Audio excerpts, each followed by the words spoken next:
Well, I don't know what I did all these years. I did read. Hi there. Hi. How are you?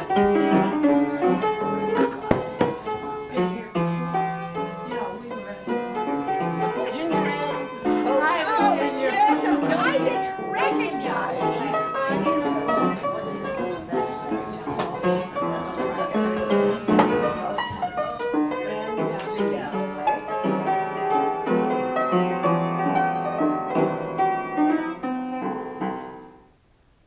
You want to start going around here? That's yours. Jean, you want to go first? I didn't think I would like this. Nothing is Impossible by Christopher Reeve, but I did. I liked it very much. I don't know who helped him write it, but it's good, and I find that I'd like to shove it at some people who complain a lot. All right. Emily? Well, now, Boy, we're moving I right have along. one about on a grander scale, The Outstanding Life of Christopher Wren. It's only 600 pages. Large print? Nice. I think it's still about the books. But along with it, you see, we have gone through everything together as a group. I will give a review on it if the rest of you won't read it. It says, born to the son of a well-to-do clergyman in 1632. We all have this kind of respect for good writing, respect for one another, and interest in one another. So I think it's something, some way, one way or another, you're going to get it.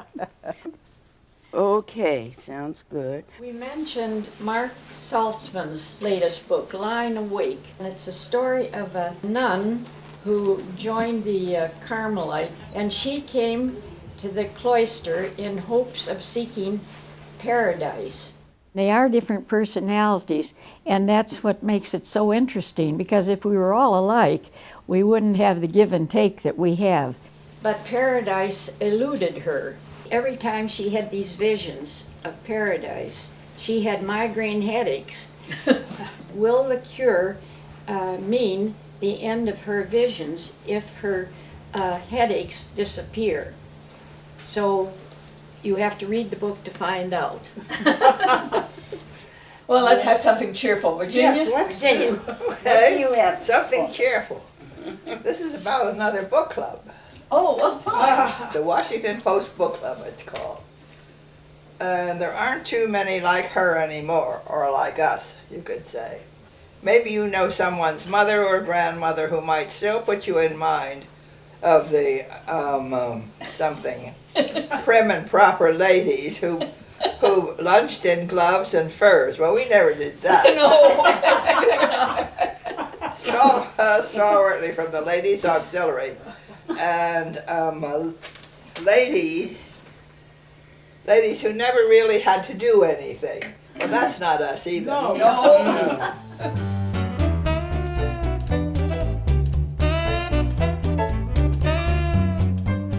But it's worked out very well for the book club.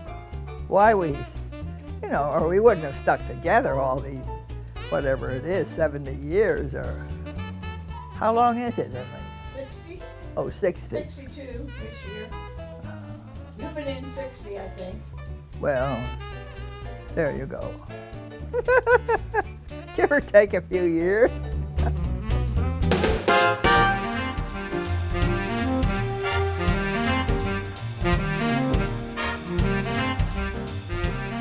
We all moved to Washington to save the world. That was in '42. And Washington was alive and exciting and vibrant, and I was so thrilled to be here and be able to see FDR roll down Pennsylvania Avenue. And so I wound up in the same apartment complex that Emily was in. Buckingham it was called. And it was just a new development because, see, all these people were swarming into Washington and there was no place for them to live because Washington was a country town, sort of, a lot of country towns put together. So this was a new establishment that they'd put up to try to house these people. So that's where I met Emily, and Emily had been had started the book club, or she belonged to it, and then I came into it about a year later. As I remember it, in those days, when you got married, you usually didn't work. In fact, during the Depression, if you got married, you lost your job. Only one salary in a family. They fired a teacher who got married, or a social worker, or somebody else. Of course, there weren't too many other jobs for women in 65 years ago. And so I got married in October of '39, came to Washington, and then moved out to Virginia to an apartment in this development, Buckingham. I met various people, friends of my husband that he worked with, and Pixie Hupper and I were saying, oh, we're dying mentally on the vine. Our husbands are forging ahead. They're getting these promotions and jobs as the war came along. I had a baby in June of '41, so I was tied down with that, and Pixie was hoping to have one, and so on. So we said, well, we could at least read some books and keep up with what's going on in the world. And she had some friends, and I had some, and we asked them, and we started with a group of 8. We were roughly similarly situated. Our husbands were mainly in the government. They were mainly from the intern group that was moving up, and we turned out to like each other very much and became best friends. A friend of mine wrote from Washington. She said, I'm pregnant and I'm working for the War Department. And of course, I have to give up my job because a woman couldn't work if she was pregnant. And I'm wondering, if my boss is coming out there, and I wonder if he could interview you because you might be interested. So he did come, did interview me, and I did get the job. So I moved to Washington and took this job in the Office of Secretary of War, and that group was so exciting because I was in the sort of recruiting department, and they were taking in a bunch of interns, all extremely well educated, who were going to do various jobs in the War Department, and I was to supervise them as they got settled and to bring them all in. Well, all these interns were such wonderful people. They became sort of the basis of this group. I knew one of the original people, and she lived in the same development that I lived in, Buckingham. And she said, Amy, you'll have to come to the book club. And this was in 1942. Evelyn Ludlow was a neighbor. Virginia Colony was a neighbor. And it was just a question of walking a block to either one of them. I didn't come until '44, and I brought Mary Gaudier in, and I think Emily brought Carol in. So I had a dear friend who started the book club, one of them. And she was a neighbor, and so when there was a vacancy, come on in, Jean, so I did.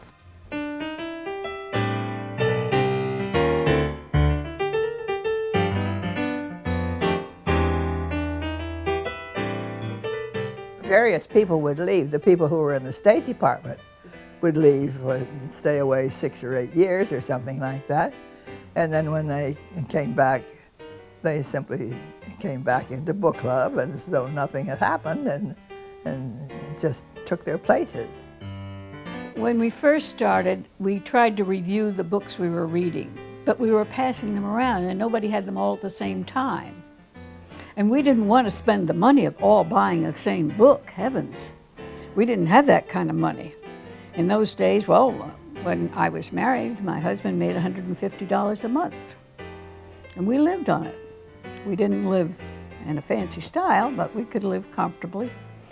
And so you just didn't buy even $5 books without thinking twice. When we were young mothers who were busy raising children and cooking and felt pretty homebound, we wanted to read something important, and we really sometimes got pretty deep historic fine print things that we felt would improve our minds while we were changing diapers during the daytime. Emily especially, would throw in something challenging. A Short History of Chinese Civilization. We thought we should be educated. There was great discussion about religion, and there were a variety of religions, of course, that our book club members followed, and we didn't all agree on it. A couple of the people, Mary Latham and Helen Stanley, both decided to become Unitarians, and that was all right. But Mary especially felt that everybody who did not become a Unitarian was not very bright. And she made that clear so that especially Evelyn and Emily and I were upset. And so we said, never again will we even bring up religion. And we didn't, and that solved that. It was just taboo. So that was the only time we really had to make such a decision about anything that I remember. And then when it came to politics, I think that as a matter of fact, and I think Emily also, we voted independent. My husband always said that that was the wrong way to vote because it didn't count, because he would probably cancel it. And there was an argument about that, because I had that argument at home, because I would vote for the person, regardless of the party. But my husband said, if you're a party member, you just don't do that, because you're voting for the slate. And I couldn't agree with him. And I think that most of the girls pretty well voted straight. I think, I don't know whether I should say it or not, because I think that most of them were Democrats. And I voted Republican on occasion, but I made it clear to some of my friends in the book club that I was still independent and could choose the person that I wanted, and it would not be maybe a straight ticket. So yes, we had a lot of discussion on that sort of thing. We did have one Republican, we tried to be careful what we said in front of her. It's like, not talking about church and not religion and not being careful about us, other people, which I think is a show of affection. Some girls, of course, were more willing to talk than others. And I would say that I was more reserved about some of the things that I would talk about. She described her fiancé as a wonderful person, kind, loyal, intelligent, and humorous. They'd been living together for some time and got on very well. She described him as perfect, with one exception: he lacked passion. Their romantic life was pleasant but boring. He asked her permission every time he kissed her. She was not sure that this was what she wanted in a man. I think it's gone too far in the last few years, because I object to seeing a bed scene. If you're sitting with company, you get so embarrassed watching a pair in bed, and you keep wondering, when are they going to get through? When are they going to get through? You sweat. You really worry about it. Well, you, Amy, I don't. When I was a senior in college, the prom queen got pregnant. The whole town was aghast. In fact, I think the state of Oregon was aghast. I mean, it just wasn't. If it was done, you didn't talk. I tell you, they didn't have equipment on every drugstore counter in those days. I remember going to the beach, and when I was working at the beach, I started at 16, and some of the fellows that lived there would date us, the girls who were working, and they had something definite in mind, and I can remember, no way, you're not going to get away with that with me. They wanted to have intercourse with me. Really? After this happened with that prom queen, they had health people go around to the different houses with charts. I remember 2 girls in our house that practically had hysterics. They had never known anything about, and they were popular, attractive girls. They'd never known anything about intercourse, about the man and the woman. I learned something about it from my mother, but I didn't really get the nitty-gritty of everything like that until I joined a sorority. And you learned everything there. They had a book that they passed around, a graphic book. And boy, that was a popular book. The building shook violently, and she was thrown to the floor. In the darkness, she could hear things falling all around her. When the shaking stopped, she, a few saleswomen, and several other customers somehow made their way down the stairs in the dark to the front door. Helene found herself standing in the street in a very expensive dress and perfectly matching 4-inch heels. All of her own clothes and her purse were somewhere in the dark chaos of a building which quite possibly was no longer safe to re-enter. She turned north and started walking toward her home many miles away in San Rafael. Can you imagine? It took her almost 8 hours to reach there. And she had some help there. After a short time, her feet began to hurt, so she took off the heels and threw them away. As she walked on, her nylons tore and her feet began to bleed. She reached home sometime after midnight and knocked on her own front door. It was opened by her fiancé, who had never before seen her with her hair uncombed. Without a word, he took her into his arms, kicked the door closed, covered her dirty, tear-stained face with kisses, and made love to her right there on the floor. Way to go. We always had the same pattern. You bring your sandwich, and the hostess has to only serve a salad and dessert. As a kid, our desserts were usually applesauce and with cinnamon on top and Jell-O or chocolate pudding. But when the book club came, a really fancy dessert was made. And if there were any leftovers, and that was always a big if, then we got them the next day. Virginia Colony had as a dessert a fruit Jell-O dessert that was the best thing I had ever eaten. I thought fruit Jell-O, bleh. There were a lot of long-suffering husbands who had to exit the house and not be critical and not eat the dessert and all that stuff. The men just knew this was sacred territory and this is what they're going to do. And it really was, you don't miss the book club. I mean, we would plan vacations around the book club. You know, that it was, that just sort of instilled. It was not just, hey, if you can make it, fine. If not, we'll see you next month. It wasn't that way at all.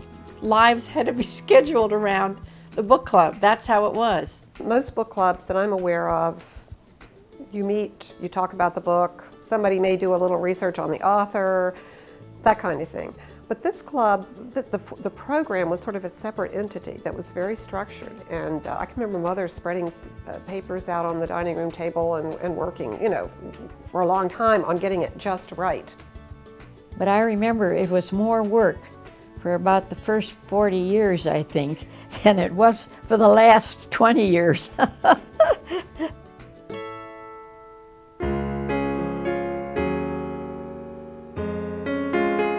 3 months ago, I tuned into the Diane Rehm radio show, and she was interviewing an Irish woman, Nuala O'Fallon. This is the 3rd of her books, Are You Somebody?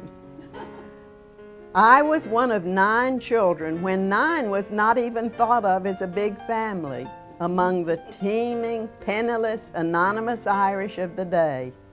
I was typical, a nobody who came of an unrecorded line of nobodies. They've known each other so long, it's like family.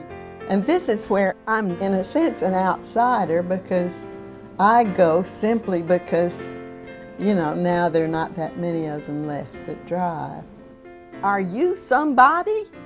I'm not anybody in terms of the world, but then who decides what a somebody is?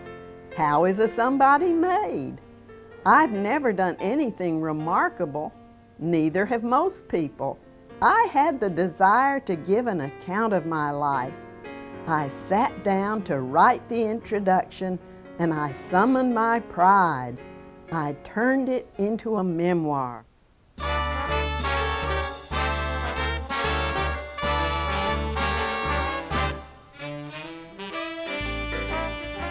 The beginning of the war, my husband was called to Washington, D.C., and to the War Department, and he had to get leave from the Army for a weekend to come back and marry me.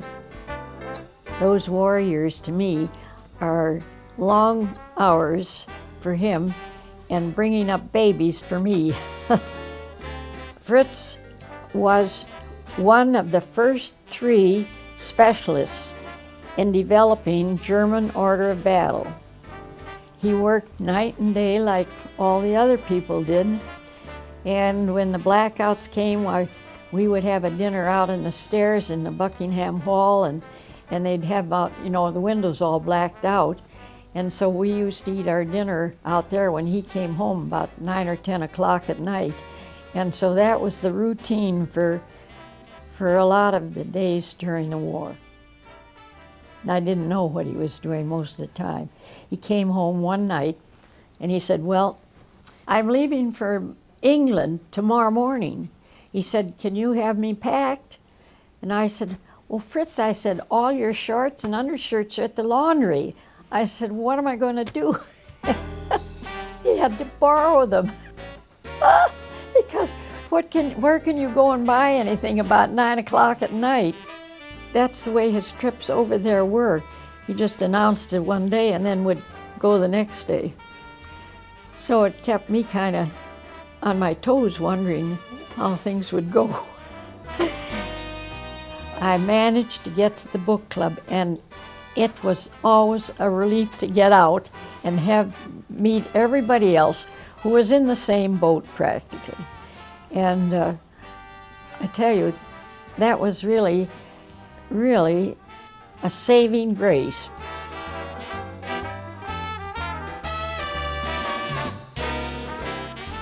We had to get laundry services because Buckingham didn't have laundry facilities at that time. No. So we had to get service because, of course, my husband had to have a fresh uniform, shirt every day, and that sort of thing. So I called all of them and nobody would take me. So then I decided we were at an arterial stop. So I sat out there for days and would stop the laundry cups. They had to stop anyway. And I hailed the laundry trucks. And I said, "Well, I'm desperate." And finally, Bergman's took me. Yeah. I was so happy that I practically kissed the man, because here the laundry was always piling up and I didn't know what to do and couldn't get to the laundry. So that I remember. And she used to listen in the early days, as I did, to Don McNeil and the Breakfast Hour on the radio. I never saw you looking better. You listened to that while you were refereeing your kids' fights and ironing. Now the children, I brought them up with a whistle. I had an English whistle. I have it hanging right there. And I said, when you hear that whistle, when you're little, you've got to come home. And the neighbors all knew me, because when they heard my whistle, they said the kids would all come home, because not only did mine come home, but there'd be in a group, and then they all knew it was supper time or lunch time. So I had that whistle. I was known for that whistle, and I blew it 3 times good and loud, and if they didn't come, and they'd hear from me about it. And when my husband worked all during the war and was never home, why, the children and I always ate together. So there wasn't any of this lunching, and then picking up a donut and going off to play. We had marvelous opportunities to take our children to all the big events, and I took ours always to people that arrived at the national airport. And so we saw Churchill a number of times, and then my children remembered seeing the King of Saud and his son. They were impressed by the the son who was a little boy, but they always sit in these, cars that are wide open, and he was waving to people. But that was different way back in the 50s and the 60s and the 70s. It was quite different. I would drive into the National Airport and park, and then we'd go where we could see them. You can't do that now. That's just impossible. I also taught my children how to drive, all three of them, in Arlington National Cemetery, because usually on a Sunday, because way back then in the 60s and 70s, there were no restrictions in the cemetery. So that was a good place. I'd make them go up a hill and stop in the middle and start. So on Sunday morning after Sunday school, I usually went to the Arlington Cemetery and gave them a lesson. Amy was very scientifically inclined, interested in geology and things like that. I had this ready before we started on our trip. I kept the date, mileage beginning, when we arrived. For 15 years we camped, and it was always in a tent. We did not have any other type of cover, so I always thought of it as 15 years under canvas. And the motel, if we stayed at any, and you'll notice that we were camping, so that remains empty. The price of gasoline was around 29 or 30 cents a gallon. Think of what it is now. So I have a pretty complete record because I kept a picture book for every trip and a journal for every book for the 15 years. And they have been such fun to reread. We covered in our camping 71,000 miles under tent. She's so trim and so cute and so in charge, and she likes to entertain, and she makes wonderful desserts. And I'm in charge of the whatnot shop for 2 months, 50 cents. Well, that's where we collect stuff from the residents here, everything except clothes, and then we price it and put it down, and twice a month the whatnot shop is open, and you can get real bargains there. Some people collect these old records, They're very popular. Now look at that. I read that book. There it's 50 cents and it looks like a brand new book. That was a good book. We got everything down there. Pictures, dishes, linen, whatnots. And then of course some things we're not quite sure what they're for, but we sell them anyway. And we make thousands of dollars to help people who find that as the years go by and the prices go up, that they need some financial help to stay here.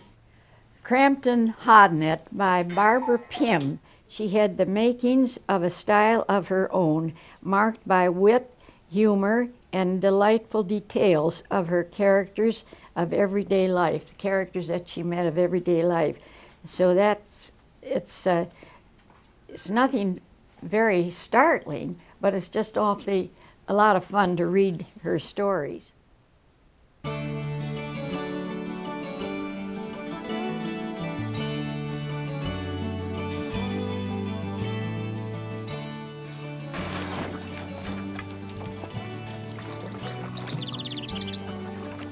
My mother said that when I was a very small child, I was climbing on the grapevines that they had in back of our place. And the neighbor said, "How can you let her do it?" And she said, "How can I stop her?" So I guess I was always physically very active. They wouldn't buy me a bicycle. A girl wouldn't use it long enough. I was mad. But my mother did hold me up on my brother's bicycle till I learned to ride a bike. I'll say that. I think of her as spirited, courageous. Emily will say very firmly, "Well, I can drive." And she said, "But I can't be there because I'm going to be off at Cuba that week.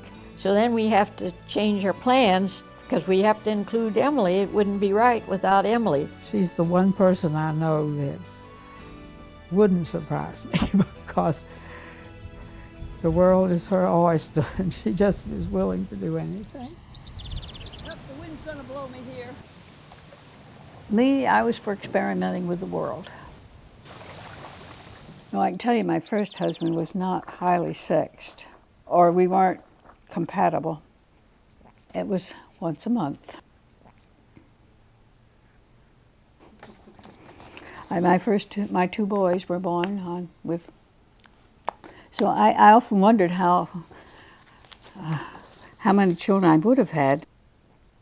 December 7th. I remember my daughter was 6 months old in 1941 when they made the declaration of war after we had been attacked in Hawaii. And I sat her up in a big chair like the one behind me. I said, "You listen to this, and I'll tell you about it when you're grown up. You have heard the declaration of war." So she sat there and listened. In the mid-50s, I went to work. My daughter needed some therapy. I tried to get her into the clinic. It was a couple of years wait till they'd take her. I said, "That won't do." She was by then in her teens, about 15. And so I said, "I will get a job." And I did. So I paid for her therapy that way. My youngest didn't like it much, but he survived. I don't think he suffered unduly from it. And then in the 60s, I went to Howard and got my master's degree. When she and Eric were splitting up, she was working on her master's in social work, and she came over and used our den every night to write her papers, because this was rather a secret project. I got a master's degree because I knew that I could get a better job and support myself better. And I knew I'd have to support myself if I say I want to live alone. I wasn't really surprised. I can remember years before when I was a teenager wondering if they might get divorced. And I'll always remember when they sat in our living room and told us that they were visiting. I was married and had a couple kids then, and told me and my husband they were getting a divorce. And I'll always remember what my father said. He said, "Yes, I'm really sad. I don't know who's going to do my laundry. I don't know who's going to clean. I'm really upset." And I was so glad he said that, because it made it perfectly clear why the divorce was appropriate. And, and he did seem surprised. He was just oblivious. He was a nice man. Yes, he was.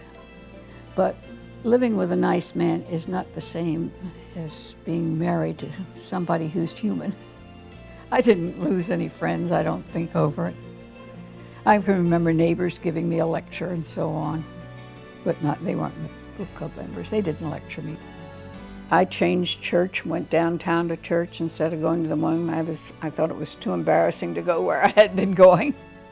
Well, it was a small church, and if Eric was going to continue to go there, I didn't think I could really pay attention to the church.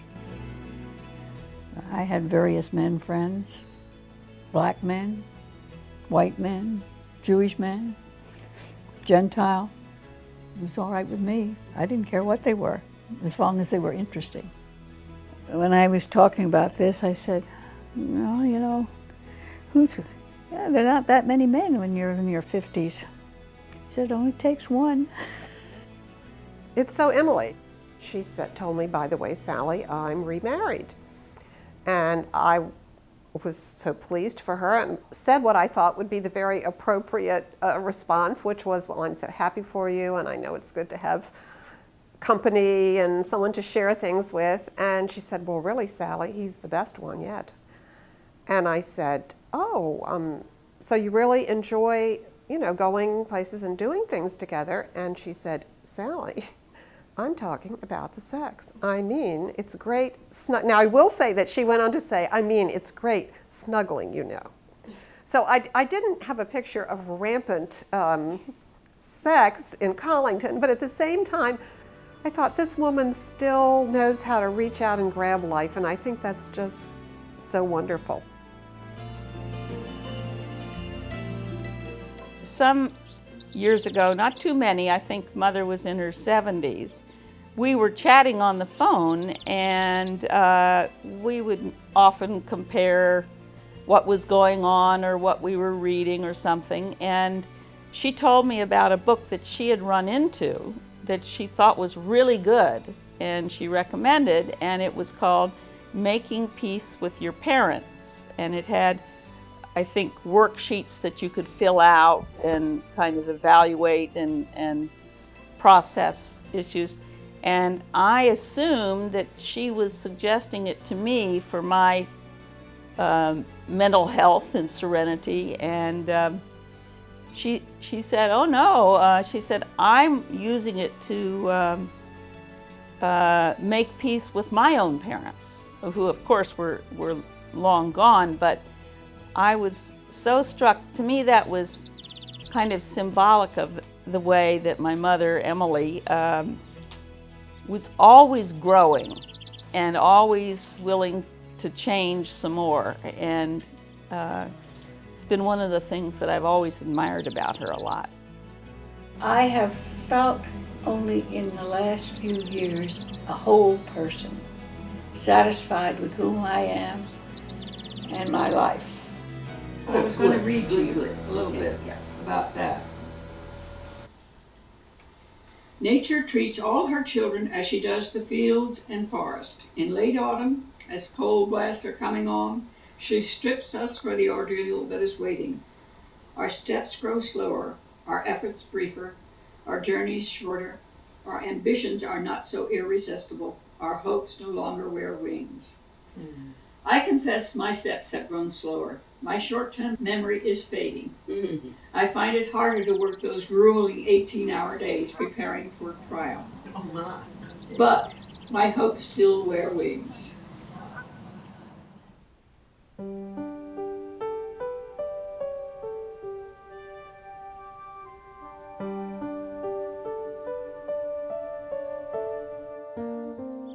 It's nice to be so settled in a certain place. I feel like I ought to be one of these trees. It's a long way from South Dakota. That's what Tom Brokaw says in his book. It's a long way from home. And I'm so happy here in Virginia, although I loved having that childhood out on the prairies where you could see the sky forever. My father died when I was 10, which made it very hard for my mother. This was Depression days. But she was a teacher, taught me to read before I went to school. She didn't know what she started. And my mother died of cancer. So I had 2 younger brothers and a grandmother, and that was our family. I'm making this sound very piteous, but it wasn't. I came here to work for the FBI, and it was exciting to work in the Bureau. Although we were all terrified of J. Edgar. He'd walk down the hall. He deigned to go up in the elevator maybe, but he was not beloved. But he ran a good ship.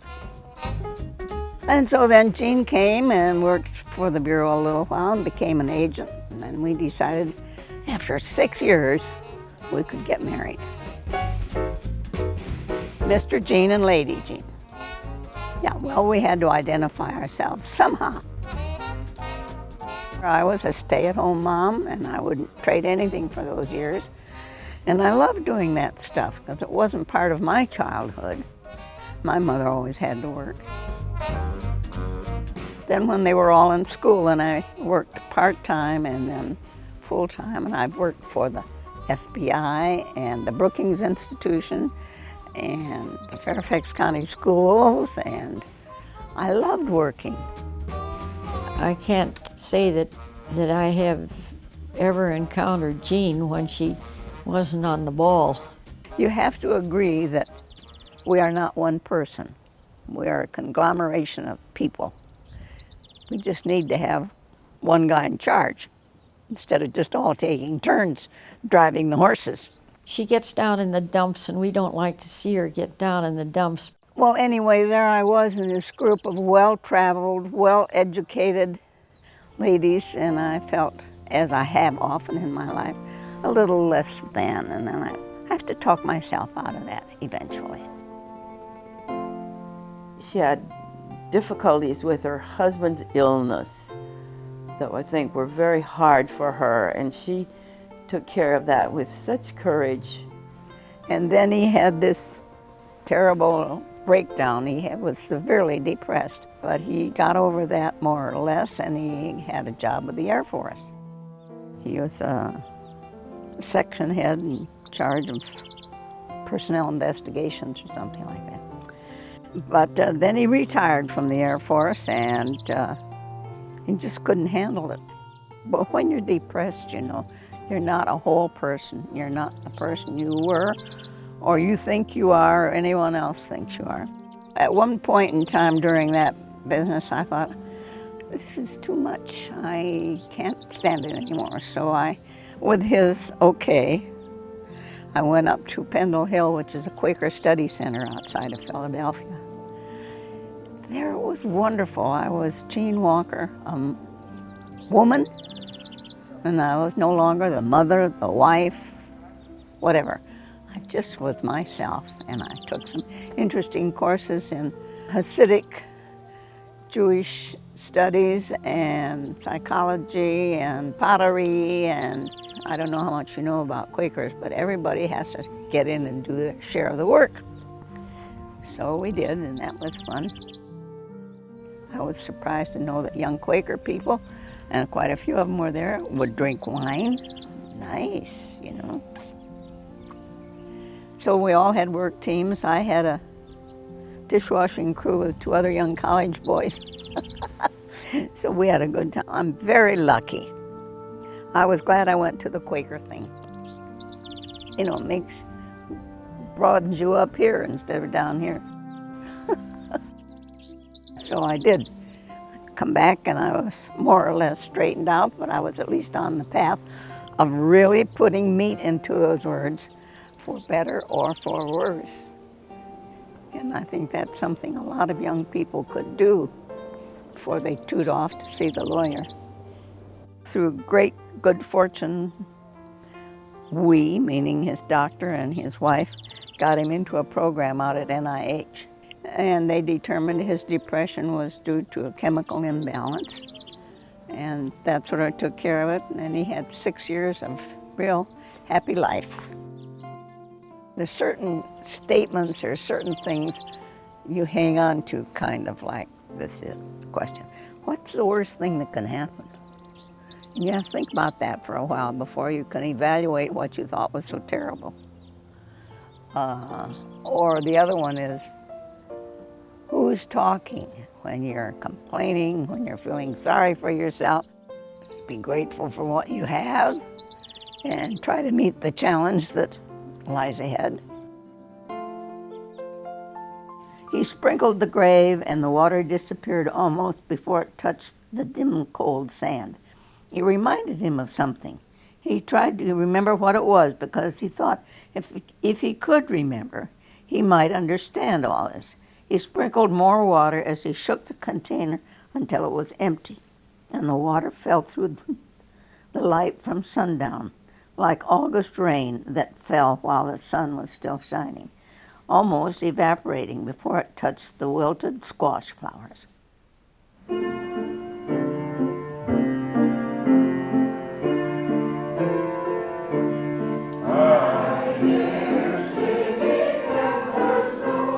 Mary Lathram, everybody knows her. She is a dynamo and is always involved in everything.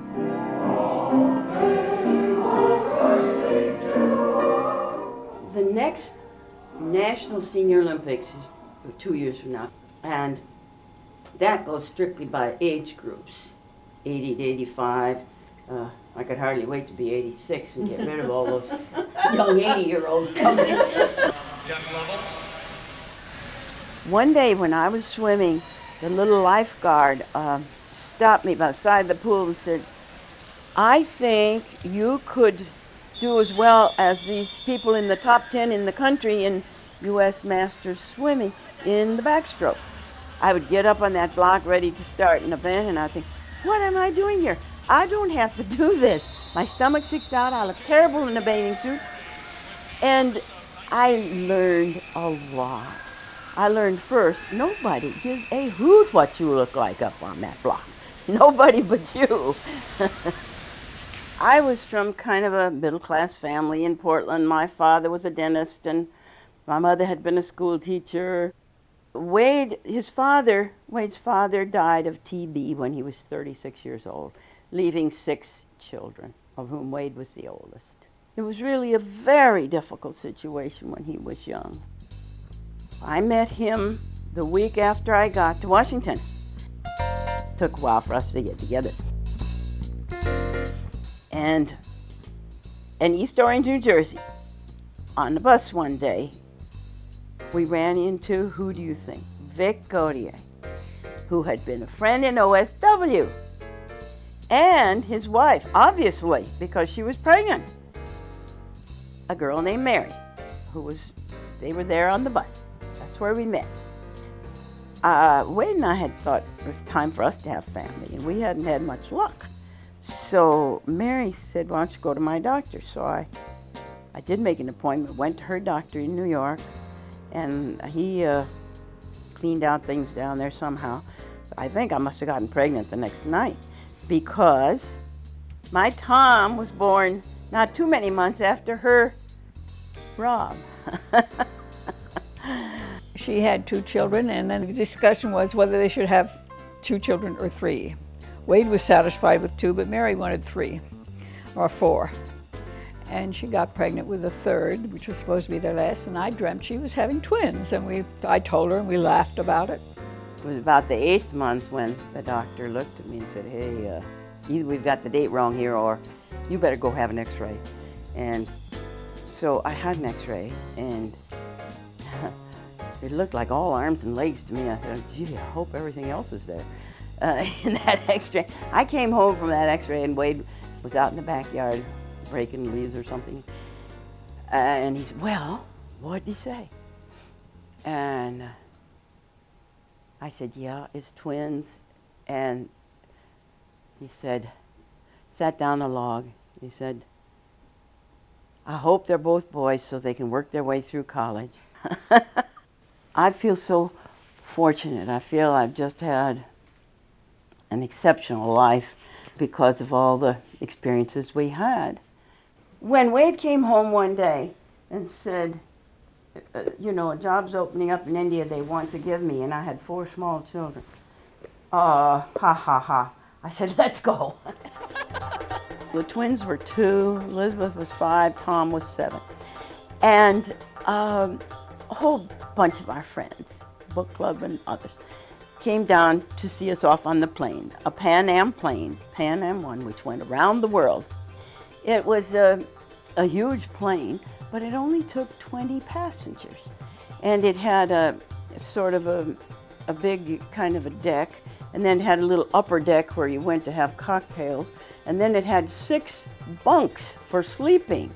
And we were given 4 of those bunks because we had the kids to put down and take up. And it took a long time to get to India. It took us 3 days to get to India in 1952. We stopped for a brief stop, I remember, in Basra. And we went to the airport there because I had to change the twins' diapers, and it was sort of, I guess early in the night. And there were a group of women squatted on the floor that watched me do this. It was the early days of disposable diapers. I thank God for disposable diapers. And they were absolutely fascinated at what I was doing. There was such color in India. Of course, I love fabrics, and I sew.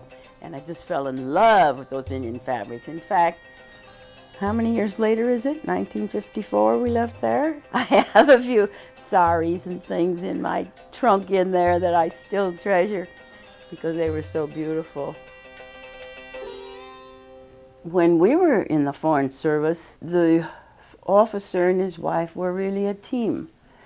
Dean Rusk, who was Secretary of State for quite a while, used to say that Foreign Service was the only profession, with the exception of ministers of the church, where you got 2 for the price of 1.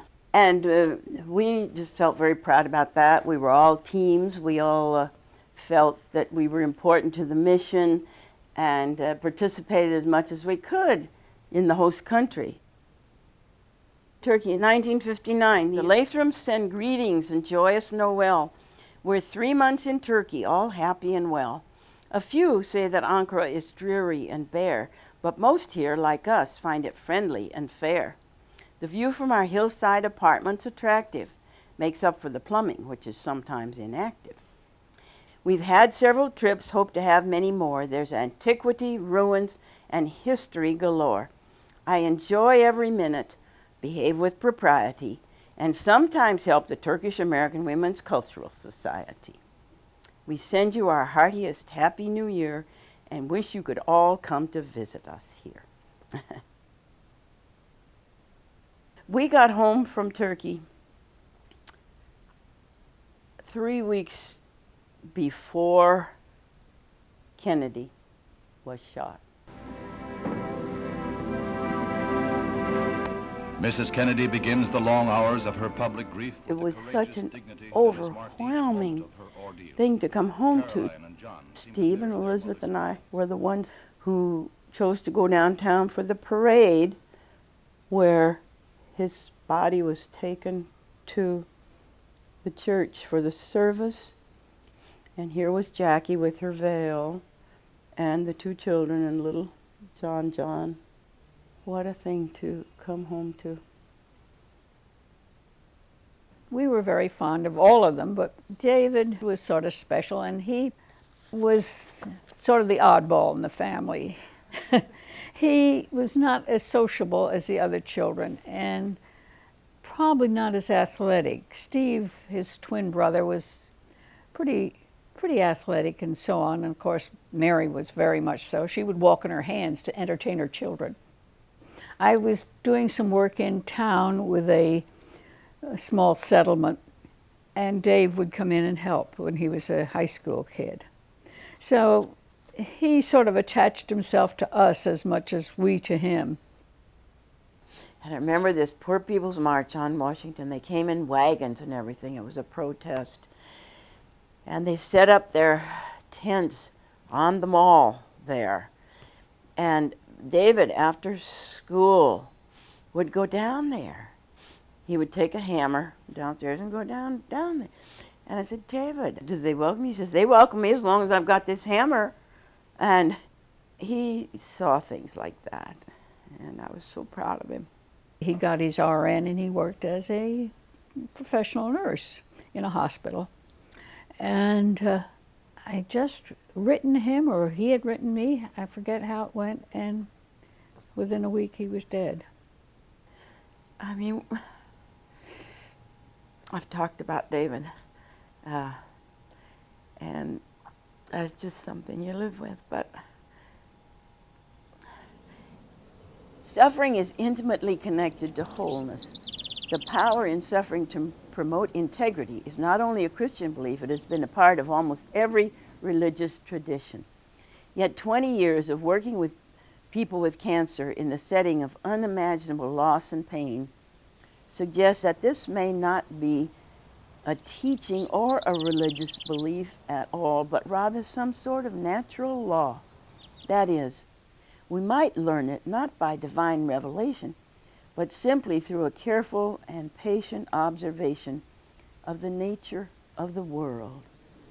Suffering shapes the life force, sometimes into anger, sometimes into blame and self-pity. Eventually, it may show us the freedom of loving and serving life.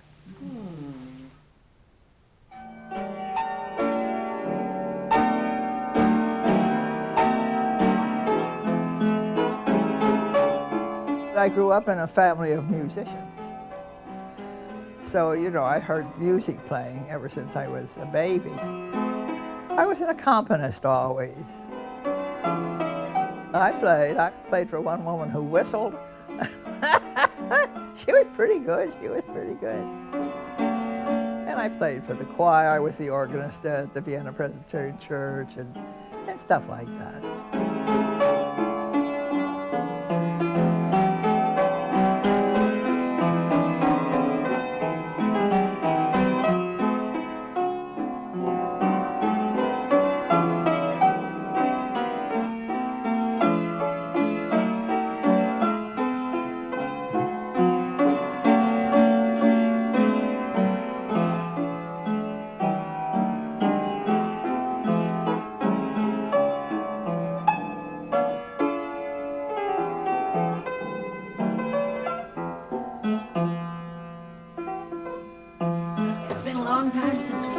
many books on the table.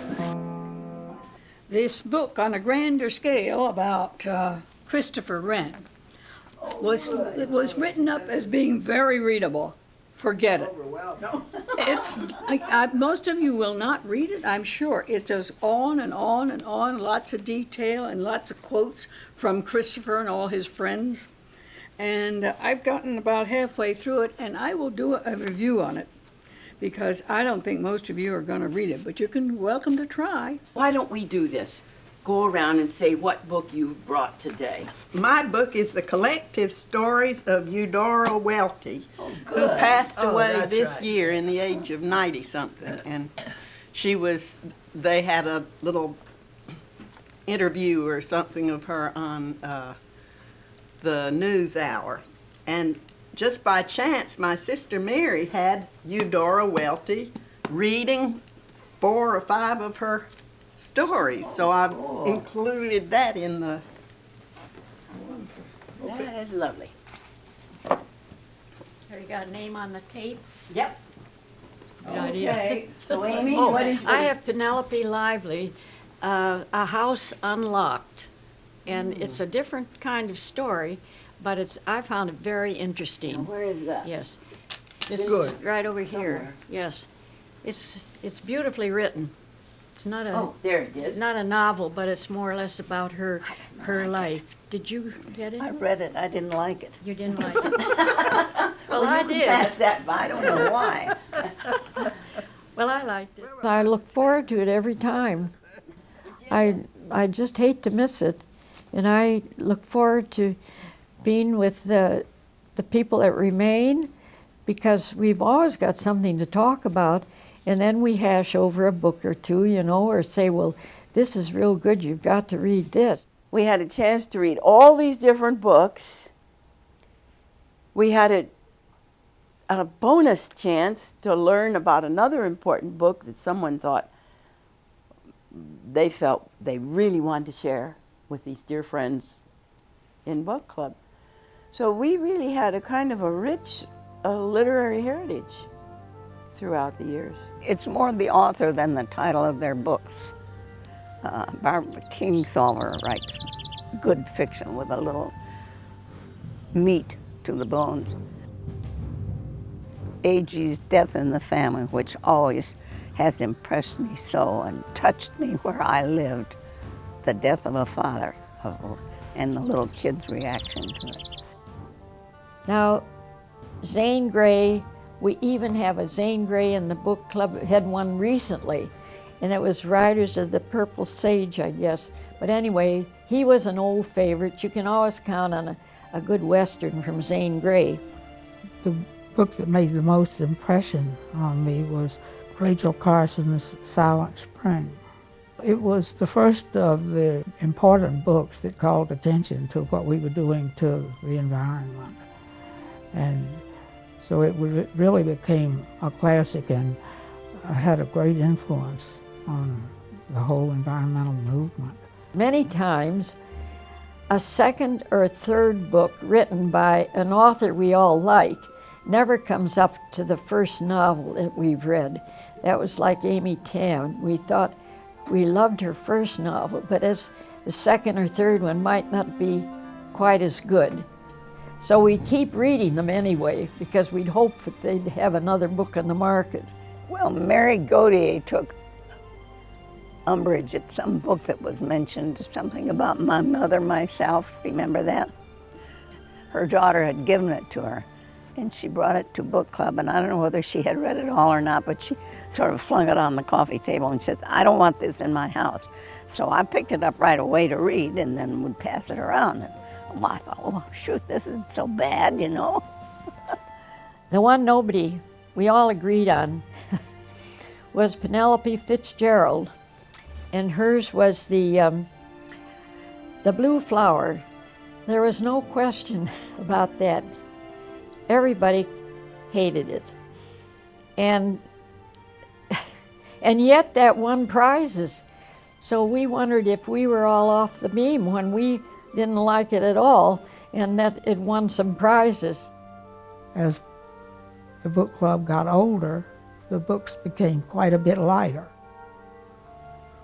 And of course, by this time, we've been in this so long that maybe I am finding for myself that when I go to the library or want to get something to read, I'll say, yeah, that was a good book.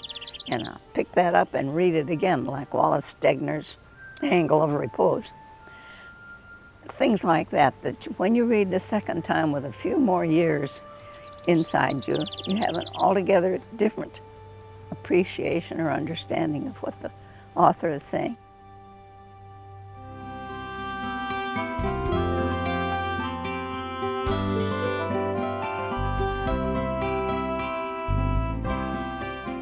Nobody wants to let it die, I guess.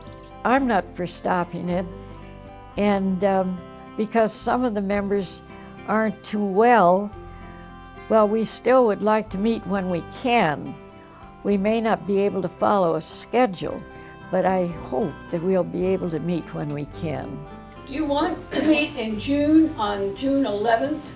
That's only 3 weeks from now. Or do you want to meet 5 weeks from now, which would be the week after that? 5. You're for She wants 5. 5. She went to 5. I don't care. All right. I may not be here for either one. That'd be June 25th. Oh, I feel Yes, more June and more. 25th. The book club was as much a support group and a group of friends as it was a book club. Our togetherness was a joyous occasion. I mean, no matter, maybe our differences grew as our children left and we had different lives. But when we came together into that room for a book club meeting, here we are again. Well, this has been the most continuity in my life, really. This is 62 years. And I didn't have a marriage for 62 years. I didn't have parents. Well, no, I was younger than that when my parents died. And so it's a continuity, I guess, that has been as important as almost the reading and the friends there. And I think the fact that we've been together all this time and have great affection for one another and respect for one another is more important almost than the books we've read. Each of us has gone through a period in our lives when it was difficult and when they've been helpful. When my husband died too, they were very, very thoughtful in what they said and did, yes. It made quite a difference. So then we wound up being a kind of a support group. And that's really the neat part, when you see some of your friends, you know she's not going to be happy in that marriage, but you're going to be there for her when it all hits the fan, and indeed we are. They were real friends of the kind that they care about you and not only your pain, but your successes, your happiness.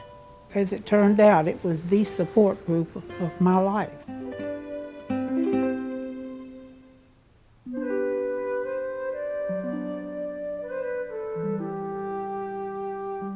Forgive them, I heard myself saying to myself, the same way you forgive yourself, for the same reasons you forgive yourself.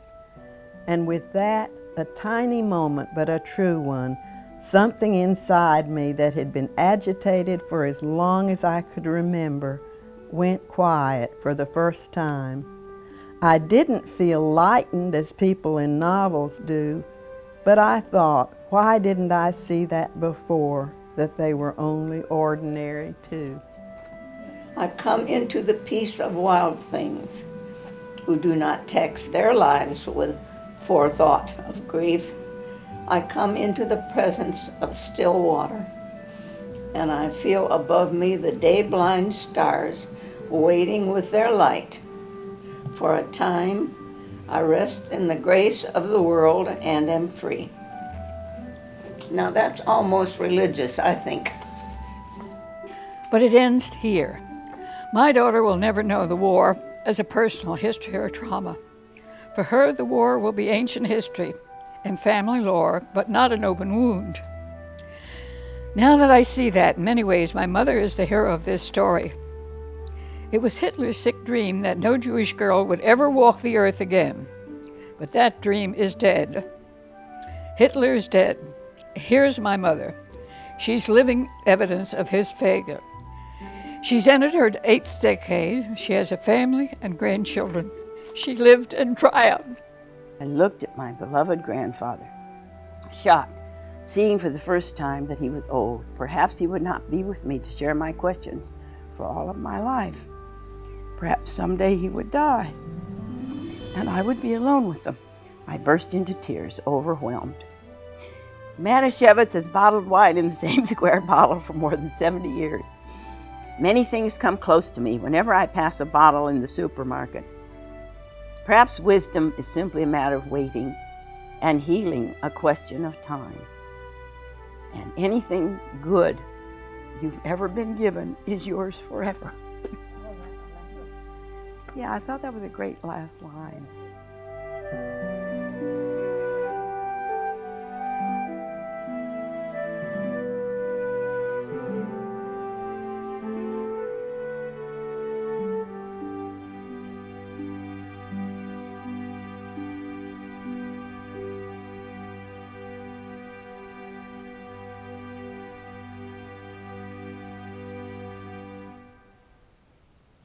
Well, the sharp points were worn down a bit, and we all got along regardless. I liked them just as well as not. If they didn't agree with me, that didn't affect my feeling because they were my friends.